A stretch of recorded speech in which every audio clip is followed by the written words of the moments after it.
कानपुर, झांसी, बाराबंकी, फतेहपुर सीकरी, सहारनपुर और मथुरा की सीट शामिल है।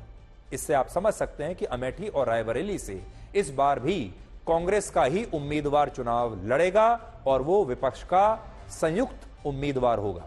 लेकिन यह उम्मीदवार कौन होगा अभी यह स्पष्ट नहीं है, क्योंकि सोनिया गांधी राज्यसभा में चली गई हैं और राहुल गांधी पिछली बार अमेठी से चुनाव हार गए थे।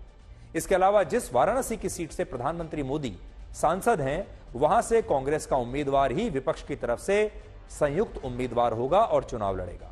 एक और बड़ी बात यह है कि समाजवादी पार्टी ने जो 17 सीटें कांग्रेस के लिए छोड़ी हैं, उनमें से सिर्फ 7 सीटों पर ही पिछली बार समाजवादी पार्टी ने चुनाव लड़ा था और इसलिए समाजवादी पार्टी को 17 सीटें देने में कांग्रेस को कोई खास परेशानी हुई नहीं।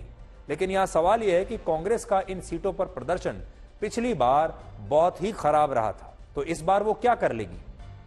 अब देखिए इन 17 सीटों पर कांग्रेस ने पिछली बार क्या किया।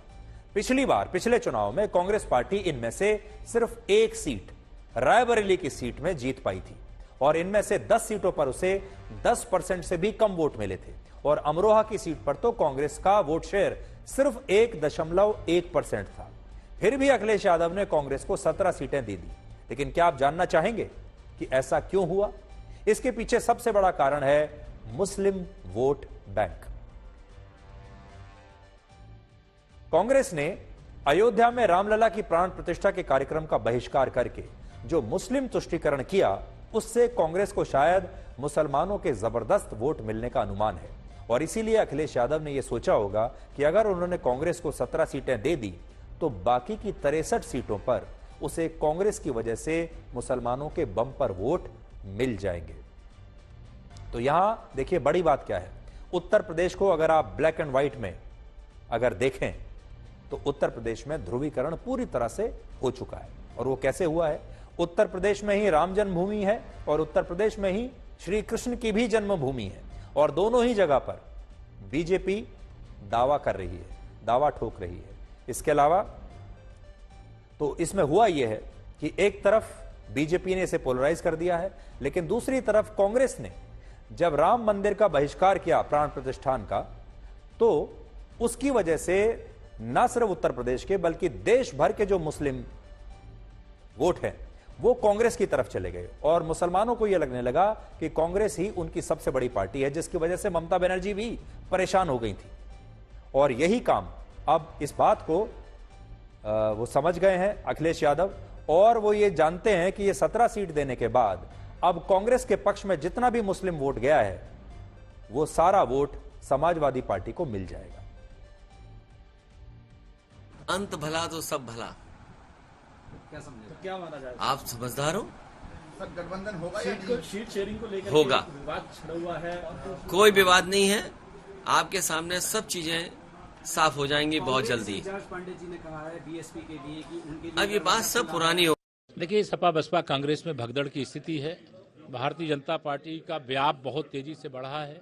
कांग्रेस के सरदार श्री राहुल गांधी जी चाहते हैं सपा समाप्तवादी पार्टी बने और अगर सपा वालों को ये पता है कि उनकी पार्टी समाप्त हो रही है तो अखिलेश यादव जी भी ये चाहते हैं कि कांग्रेस मुक्त भी बने यूपी। तो दोनों एक दूसरे की मदद करने की सामर्थ्य नहीं रखते। दोनों दलों को मालूम है उनके प्रत्याशियों को इस बार जमानत बचाना मुश्किल हो जाएगा। देखिए, वो मिल के लड़ा चाहे खींचतान करके अलग लड़ा, कोई लड़ाई का मतलब नहीं है। उत्तर प्रदेश की 80 की 80 लोकसभा सीट माननीय योगी जी या माननीय नरेंद्र मोदी जी के नेतृत्व में इंडिया गठबंधन जो लड़ रहा है हम लोगों से, एनडीए से, वो असफल है। कहीं जीतने की स्थिति में विरोधी पार्टियों के पास कोई ताकत नहीं है। ताकत देने के लिए हमने बहुत पहले 6 महीना पहले बता दिया था कि विरोधियों ने खाना है, मोदी जी को प्रधानमंत्री बनाना है। कुछ लोग सट के करेंगे, कुछ लोग हट के करेंगे। तो उत्तर प्रदेश के दोनों लड़के एक बार फिर से मिल गए हैं और ये दोनों लड़के हैं अखिलेश यादव और राहुल गांधी। उत्तर प्रदेश वोटों के ध्रुवीकरण के लिहाज से बहुत ही अहम है, क्योंकि उत्तर प्रदेश में ही अयोध्या में भगवान श्री राम का जन्मस्थान है और मथुरा में भगवान श्री कृष्ण का जन्मस्थान है और गांधी परिवार रामलला की प्राण प्रतिष्ठा के कार्यक्रम में गया नहीं था और मथुरा में श्री कृष्ण जन्मभूमि के गांधी परिवार ने कभी दर्शन नहीं किए और यही बात अखिलेश यादव ने देखी और इसी का वो लाभ उठाना चाहते हैं और उन्होंने कांग्रेस को 17 लोकसभा सीटें दे दी। वो इसके लिए तैयार हो गए क्योंकि वो जानते हैं कि हाल ही में जो मुस्लिम वोट बैंक कांग्रेस की तरफ गया है उसका उन्हें पूरा लाभ मिल जाएगा। उत्तर प्रदेश में अखिलेश यादव और राहुल गांधी ने वर्ष 2017 में भी गठबंधन करके हाथ मिलाकर विधानसभा का चुनाव लड़ा था। तब भी यही कहा गया था कि ये यूपी के दो लड़के मिल गए हैं और तब अखिलेश यादव ने यूपी की 403 में से 105 सीटें कांग्रेस को दे दी थी और उस समय कांग्रेस इनमें से सिर्फ 7 सीटें ही जीत पाई थी। सोचिए,